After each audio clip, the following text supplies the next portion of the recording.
বউ সেজে বসে আছি। আজকে আমাদের বিয়ের 1 বছর পূর্ণ হলো, মানে আমাদের বিবাহ বার্ষিকী। স্বামীকে বারবার কল করছি, আসার সময় যেন আমার পছন্দের রজনীগন্ধা নিয়ে আসে, কিন্তু স্বামী ফোনই তুলছে না, যার জন্য রাগে আমার শরীরটা জ্বলছে।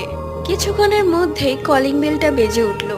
আমি ভাবলাম আমার স্বামী এসেছে, হয়তোবা আমার ফোন না ধরেই আমাকে সারপ্রাইজ দিতে চলে এসেছে।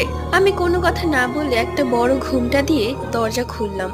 দরজা খুলে দেখি আমার স্বামীই আছে, কিন্তু আজব ব্যাপার, আমার দিকে কেমন যেন ফ্যাল ফ্যাল করে তাকিয়ে আছে। তার চোখ দুটো খোলাটে, কেমন যেন তাকে মানসিক রোগীদের মতো দেখাচ্ছে। হঠাৎ করে আমি শুনতে পাই ওই রুম থেকে আমার ফোন বাজছে।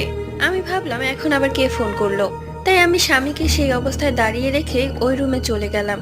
গিয়ে কলটা ধরতেই আমার স্বামী বলে, তোমাকে বললাম না আমি মিটিং এ আছি, এতবার ফোন দিতে হয়?